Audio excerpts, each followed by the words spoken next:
Bonjour, aujourd'hui nous allons parler de science. C'est une joke tabarnak, salut à tous et bienvenue à 6e numéro des Tréfonds du Web. L'épisode de la semaine passée était un gros poisson d'avril, je suis vraiment désolé pour ceux qui se sont fait prendre, mais... J'avais le droit, fallait la faire.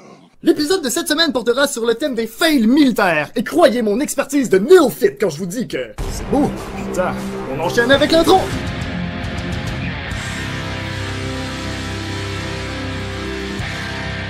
La première vidéo a coûté des milliers de dollars à tourner, et ce, même si elle est tournée à l'aide d'un téléphone cellulaire de merde et en l'absence d'une équipe de tournage décente. Comment est-ce possible, me demandez-vous? Eh bien, puisqu'une image vaut 1000 mots, et qu'une vidéo comporte en moyenne 24 images par seconde, ça fait...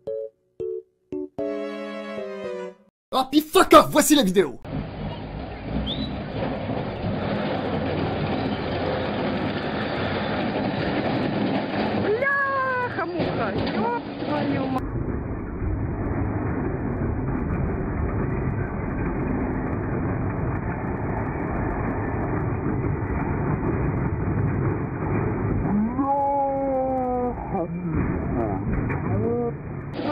Ouais, ben en même temps, c'est ce que ça fait les femmes dans l'armée, pas vrai les mecs?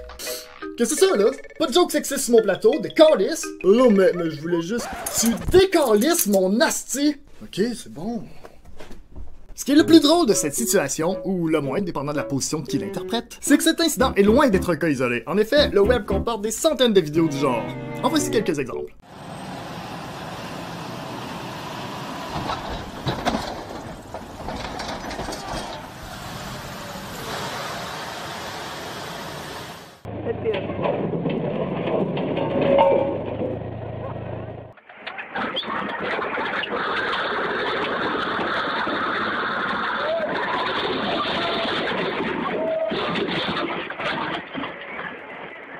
En même temps, si je devais parquer une patente 8 fois grosse comme mon char en check-up par un hublot grosse comme un cellulaire, pas ça je réussirais one shot.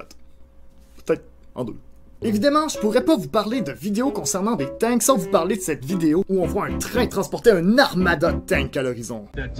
Vous comprendrez que la majorité des pays alliés ont raison d'avoir peur de la Russie.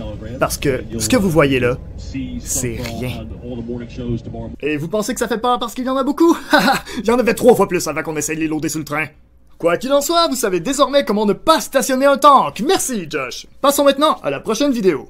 Inventée par les Chinois au 11e siècle et adoptée par les Européens en 1688, la grenade est une arme redoutable. La prochaine vidéo présente une scène dangereuse, voire probablement mortelle, mais puisqu'aucune scène sanglante ou traumatisante n'est captée sur image, me permet quand même de vous la présenter. Oui, Josh, écoute vos critiques.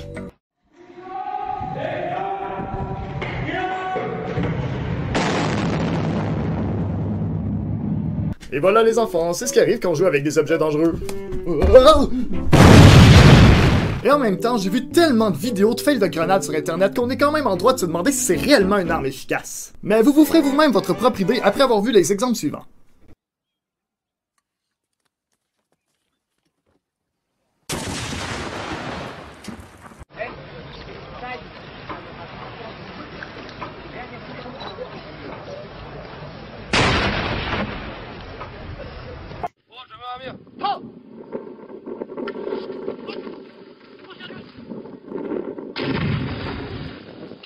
Si on me le demande, il faut faire preuve de bravoure et de dévouement pour sauver un frère d'armes au péril de sa propre vie. Cependant, la seule question qui me tracasse, c'est... Mais pourquoi tenait-il la ceinture de son collègue avant même que l'incident ait lieu? Est-ce qu'il s'agit d'un fake? Oh ben moi, si un collègue tenait ma ceinture pendant que je balance des grenades, je trouverais ça vraiment gay! Joke d'homosexualité, bravo, on encourage encore les stéréotypes. Et qu'on se le dise, on vit dans un monde qui croule figurativement sous le poids des stéréotypes. Par exemple, si une fille couche avec 10 gars dans la même semaine, c'est une ci, une ça, pis une tout ce que tu voudras. Sauf que si c'est un gars qui fait exactement la même chose, c'est un homosexuel. Bon, assez dérapé, nous serons de retour après cette brève pause publicitaire. How it feels to chew 5 gum. 5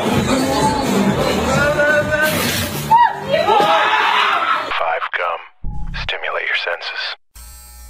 Bon, Josh, je pensais qu'on avait dit plus de vidéos violentes ou traumatisantes. Mais quoi, j'essaie seulement d'éduquer les jeunes sur les dangers des alcools flambés, et boum, j'ai une conscience sociale. Non mais... Désolé, d'accord, j'avoue, c'était de mauvaise foi. Laissez-moi me rattraper, je vais vous montrer cette fois une publicité sans violence, sans blessure, rien. How feels to chew 5 gum. Holy shit! New 5 gum. Stimulate your senses. C'était littéralement une blague de merde. Passons à la prochaine vidéo. Puis vu comme je ne sais pas nager, quand j'ai débarqué du bateau, les Français m'ont dit qu'il y avait à peu près 10 pieds d'eau. Moi, je mesure 4 pieds 11. Ça fait beaucoup d'eau, Il y en avait beaucoup à envaler. Et puis, il fallait pas mouiller notre rame. Alors, c'était fait. Je l'ai mouillé pour vrai. Fait que j'ai trouvé un lance-flamme. Je les ai toutes toastées.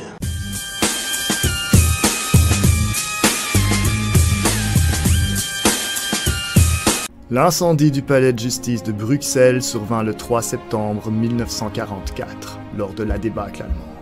Le feu aurait été bouté par l'occupant quittant les lieux. Non, ça c'est de la bullshit, ça. Oui, j'avoue, ça c'était de la petite bullshit. Désolé, j'ai poussé le gang un peu loin. Toutefois, ne vous méprenez pas. Mon objectif n'était pas de me moquer d'un vétéran qui a vécu les pires horreurs de ce que l'humanité a à offrir en temps de guerre. Ce qui m'a fait rire de cette vidéo, c'est plutôt le fait d'employer un euphémisme pour décrire une réalité particulièrement effroyable. Un euphémisme est une figure de style qui consiste à atténuer l'expression de faits ou d'idées considérées comme désagréables dans le but d'adoucir la réalité.